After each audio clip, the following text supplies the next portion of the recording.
Et salut tout le monde, c'est Benjamin de la Société Escours. Aujourd'hui, on se retrouve pour une nouvelle vidéo, nos conseils pour que vous puissiez réussir vos examens, baccalauréat, brevet, etc. Les échéances approchent. On a donc le baccalauréat, les épreuves anticipées de français et le brevet des collèges. Comment réussir au mieux ces examens? Restez bien jusqu'à la fin de cette vidéo. N'oubliez pas de partager cette vidéo à vos amis s'ils passent un examen, à mettre un petit j'aime pour remonter dans les référencements YouTube, à vous abonner et activer la petite cloche de notification. Cette vidéo sera séparée en deux grandes parties. Toute la partie avant l'examen et la partie super importante pendant l'examen. Avant l'examen, il convient bien sûr de réviser. Je vous apprends bien sûr rien du tout. Mais comment réviser pour être le plus efficace et le plus opérationnel le jour de l'examen? Première chose, il faut réviser durant toute l'année. Le plus important, c'est d'être régulier dans ces révisions, de ne pas attendre le dernier moment parce que croyez-moi, vous n'allez pas pouvoir réviser toute une année en une journée la veille de l'examen. Ça, je pense que vous le savez déjà. Donc, ce que vous pouvez faire pour réviser, c'est de faire des fiches à la fin de chaque cours où vous reprenez les définitions, les formules, les dates les plus importantes que vous mettez et ensuite que vous triez avant les examens. Donc, vous triez, vous prenez 2-3 semaines avant les examens pour trier toutes vos fiches méthodo par matière, par notion, par thème pour pouvoir organiser vos révisions. Plus vous serez organisé dans vos révisions, plus vous serez efficace dans vos révisions et plus vous allez performer le jour de l'examen. Le plus important également, c'est de refaire les exercices que vous avez fait en cours. C'est quelque chose de bête peut-être, mais il y a certains qui ne le font pas malheureusement. Le plus important, c'est de refaire les exos, de toujours s'entraîner, car c'est avec l'entraînement qu'on va gagner en rapidité et avec la rapidité, on pourra finir plus rapidement les examens. On le verra dans la seconde partie de la vidéo. Le plus important également, c'est de refaire les annales des années précédentes. Moi, ce que je conseille sur une matière, c'est de refaire au moins, je dis bien au moins, les 5 dernières années. Pourquoi? Parce que ça vous permet de comprendre ce qui a été demandé, quels sont les patterns qui reviennent à chaque fois, quelles sont les notions qui sont souvent demandées, et ensuite de pouvoir réviser par rapport à ces notions-là. Et pour finir, je vous invite également à regarder ma vidéo précédente où je vous donnais mes meilleurs conseils pour apprendre efficacement en cours et notamment sur votre profil d'apprentissage. Est-ce que vous avez une mémoire plutôt auditive? Est-ce que vous avez une mémoire plutôt visuelle?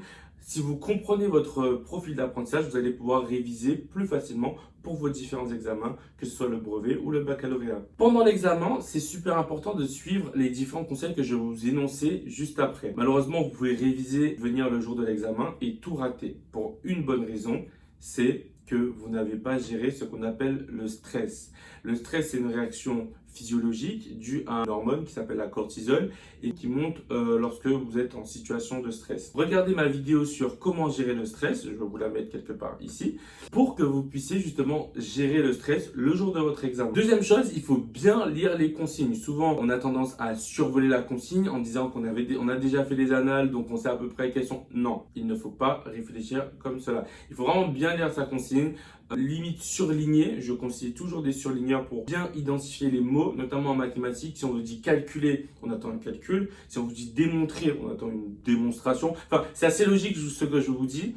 Mais beaucoup d'élèves que j'ai actuellement en terminale, que je coach pour le baccalauréat, ils lisent pas le premier mot de la consigne. Identifier, on ne dit pas de calculer, on vous a dit d'identifier. Donc, lisez bien votre consigne et notamment le premier mot quand c'est en mathématiques qui vous donne le verbe, donc le verbe d'action que vous devez utiliser pour répondre au mieux. Il est important de répondre le plus efficacement et le plus simplement, je dirais, aux questions. Bien sûr, je parle des mathématiques, de la physique-chimie, plutôt des matières scientifiques. Pourquoi? Parce qu'il y a une question donnée, on attend un raisonnement et une réponse. Il ne faut pas en faire trop et il ne faut pas en faire pas assez. En faisant trop, on fait du hors-sujet, même en maths c'est possible, et en faisant pas assez, on ne répond pas à la question.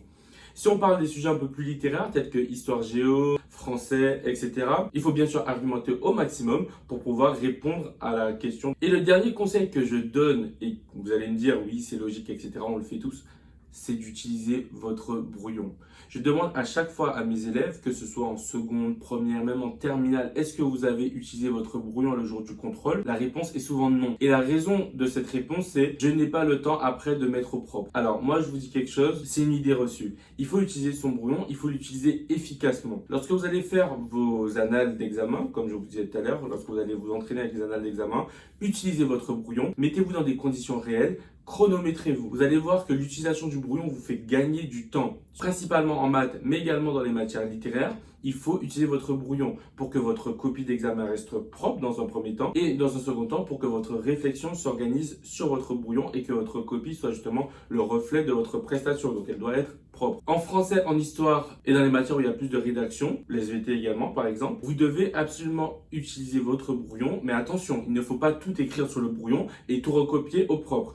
Il faut écrire l'introduction et la conclusion sur le brouillon, mettre les grandes lignes et toutes les parties et les sous-parties sur votre brouillon et ensuite faire la rédaction au propre. Et j'insiste sur l'utilisation du brouillon, je pense que c'est super important. C'est quelque chose d'assez logique, mais que vous ne faites pas en général. C'était Benjamin de la société S-Cours pour la vidéo Nos conseils pour réussir votre examen. J'espère que cette vidéo vous aura plu. Je souhaite à toutes les personnes qui passent le brevet et le baccalauréat une bonne chance dans vos révisions, dans un premier temps, et pour vos examens. Et puis n'hésitez pas à mettre un petit commentaire juste en bas pour me dire comment vous avez trouvé cette vidéo et si elle vous a été utile pour vos révisions et pour passer vos examens de français, du baccalauréat, du brevet ou pour les personnes qui sont dans le supérieur. Venez nous suivre également sur nos réseaux sociaux, Instagram, TikTok. Abonnez-vous à notre chaîne YouTube, activez la petite cloche de notification et on se retrouve à très bientôt pour une prochaine vidéo.